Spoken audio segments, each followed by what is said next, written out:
Today's concept is unit 3. So unit 3లో ఇప్పుడు దాకా మనం HTML గురించి మాట్లాడుకున్నాము, CSS గురించి మాట్లాడుకున్నాం. HTML అంటే hyper text markup language, CSS అంటే cascading style sheets.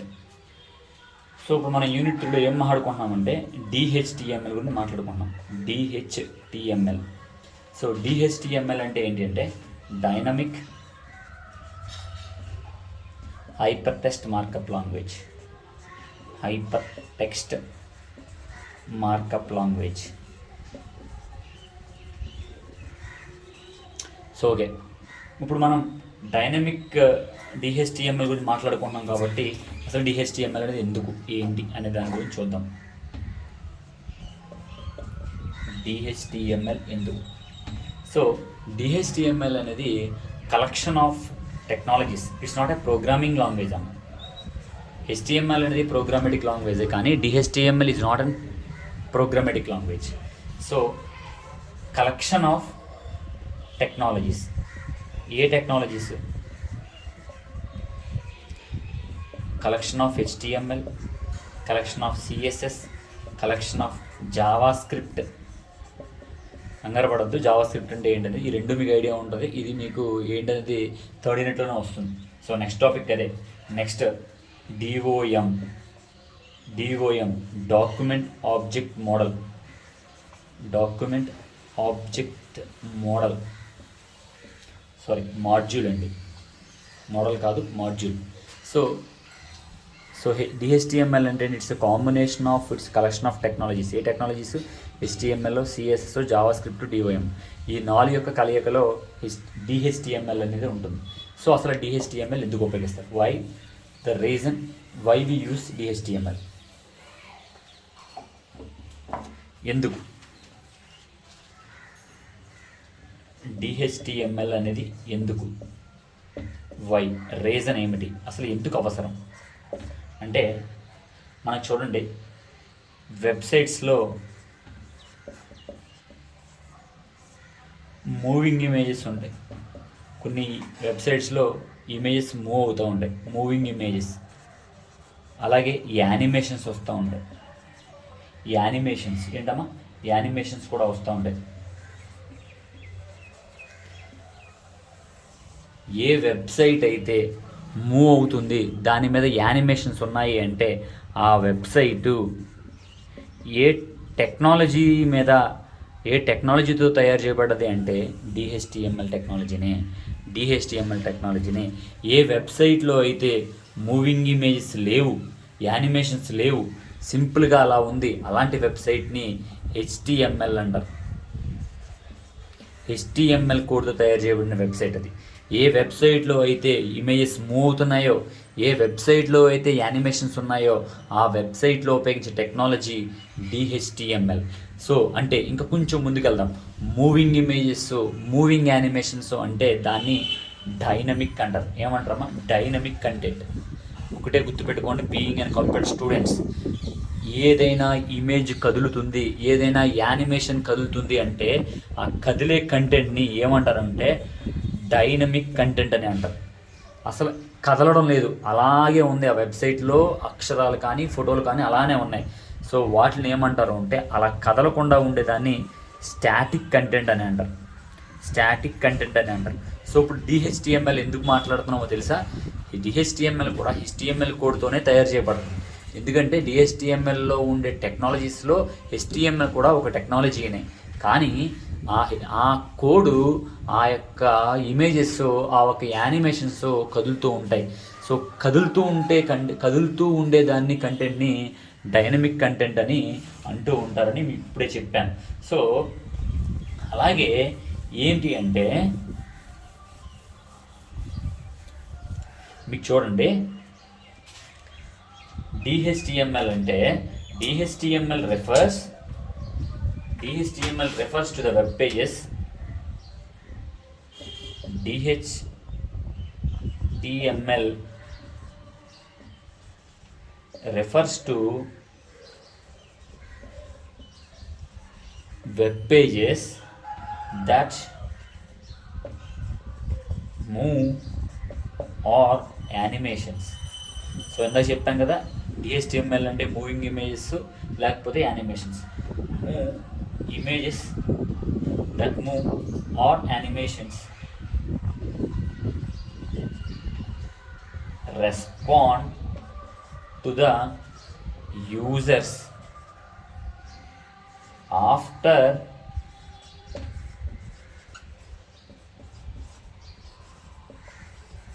Downloading into the browser అని అంటున్నారు. సో ఇక్కడ చూడండి, ఇది ఏంటి అంటే మీకు చూడండి, ఏదైనా ఒక వెబ్సైట్ మీరు ఓపెన్ చేశారండి. సో ఓపెన్ చేసిన తర్వాత ఆ వెబ్సైట్లో అంతెందుకు మీరు గూగుల్ ఓపెన్ చేస్తారు. ఒక్కొక్కసారి చూడండి గూగుల్ కూడా బ్లింక్ అవుతూ ఉంటుంది. బ్లింక్ అయ్యి ఏదో ఒక మూవింగ్ ఇమేజెస్ వస్తూ ఉంటాయి. సో మీరు కావాలంటే ఎప్పుడైనా బ్రౌజర్ ఓపెన్ చేసి చూడండి, కొన్ని దాంట్లో ఇలా లైన్స్ వెళ్తూ ఉంటాయి, వస్తూ ఉంటాయి, లేకపోతే animations. So for example click here అని చెప్పి క్లిక్ హియర్ అని సంథింగ్ ఏదోలాగా రెడ్ కలర్లో బ్లింక్ అవుతూ ఉంటాయి. ఇవన్నీ ఎందుకు అంటే బై యూజింగ్ డిహెచ్టిఎంఎల్ వలనే అవన్నీ అలా మూవ్ అవుతూ ఉంటాయి, లేకపోతే యానిమేషన్స్ వస్తూ ఉంటాయి. బట్ ఇక్కడ చూడండి, DHTML refers to the web pages that move or animations that move images or animations respond to the users after downloading in to the browser అని ఉంది. సో ఏదైనా ఒక వెబ్ పేజ్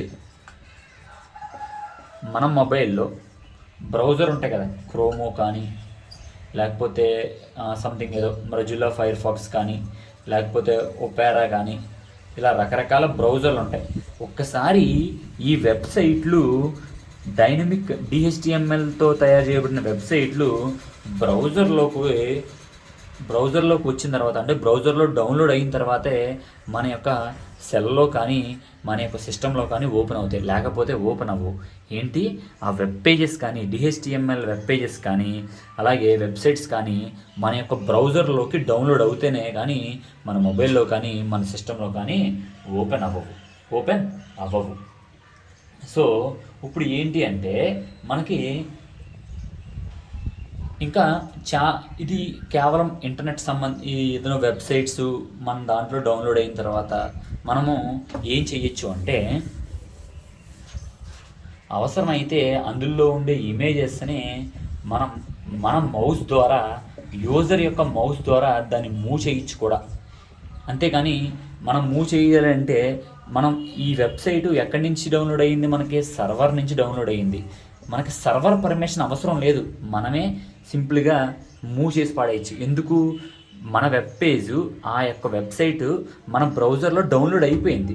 సో డౌన్లోడ్ అయిపోయిన కంటెంట్ని మనం కదుపుతున్నాం, move చేస్తున్నాం.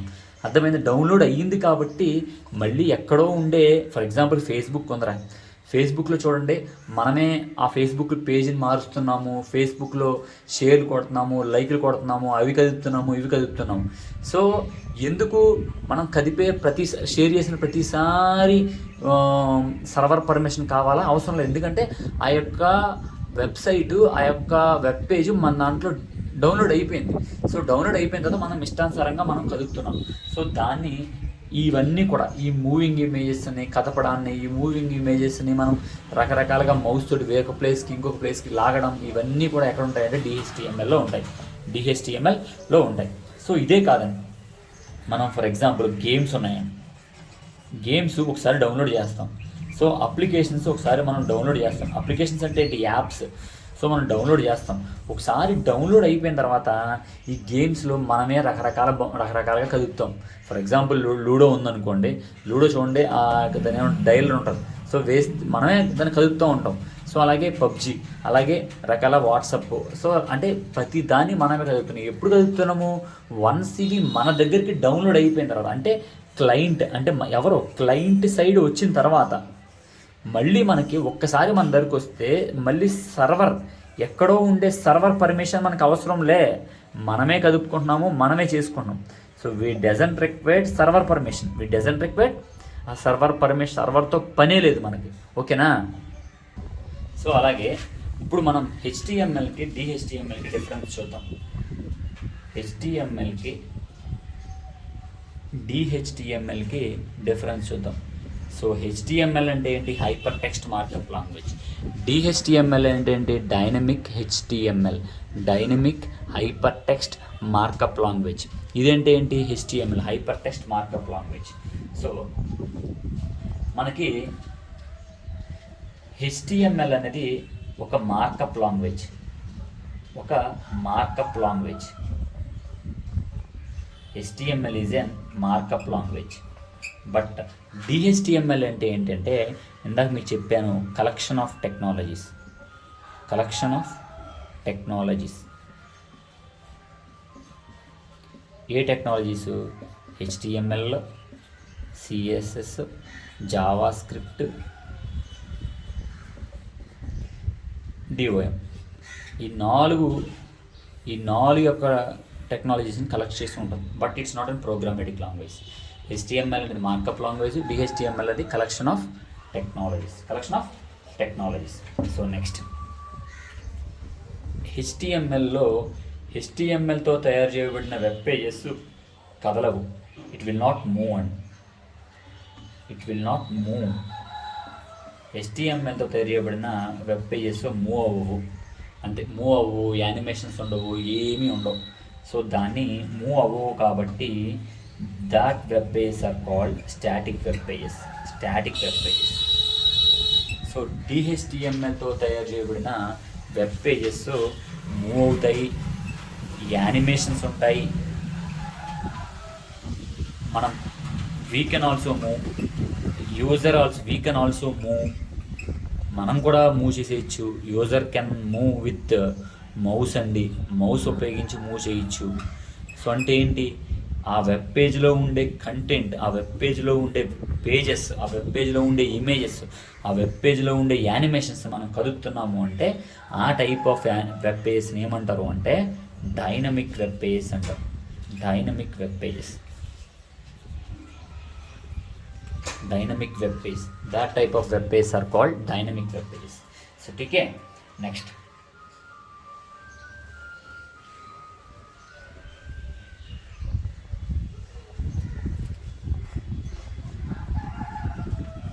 So HTML ద్వారా తయారు చేసే web పేజెస్లో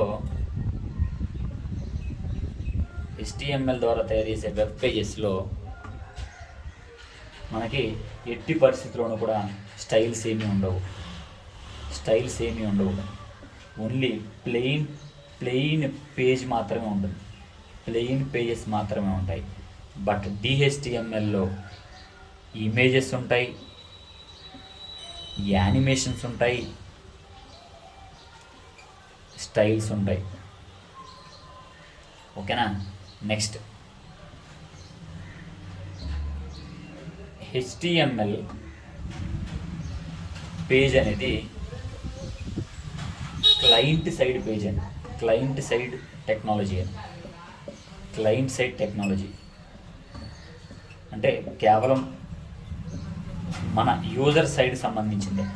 but this is set to be server side and server side technology.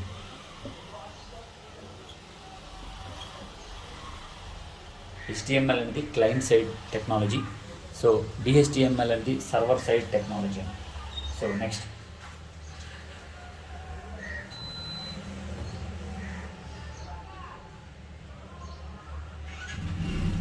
HTMLకి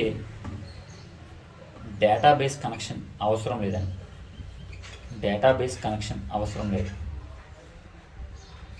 but డిహెచ్టిఎంఎల్కి డేటాబేస్ కనెక్షన్ అవసరం లేదు. There is no need of connection here and. But database connection must ఖచ్చితంగా కావాలి. Reason ఏంటి అంటే డిహెచ్టిఎంఎల్ అంటే ఏంటి? మూవింగ్ ఇమేజ్, మూవింగ్ వెబ్సైట్స్ అన్నాం కదా. సో అలాగే మీరు వాట్సాప్ చూడండి, డౌన్లోడ్ చేసిన తర్వాత మీరు వాడుతున్నారు WhatsApp.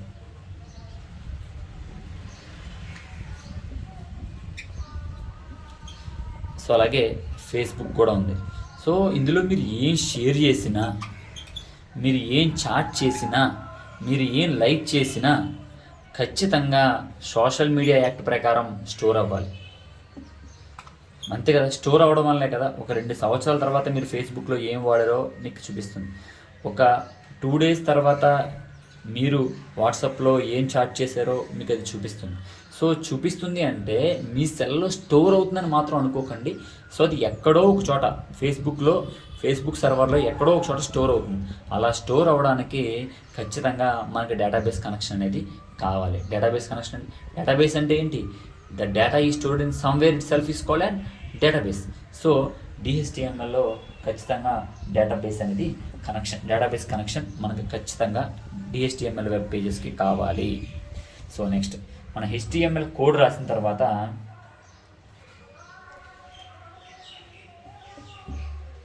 Once after returning the code, so ఒకసారి మనం హెచ్టిఎంఎల్ కోడ్ రాసిన తర్వాత మనం ఎలా సేవ్ చేస్తున్నాము?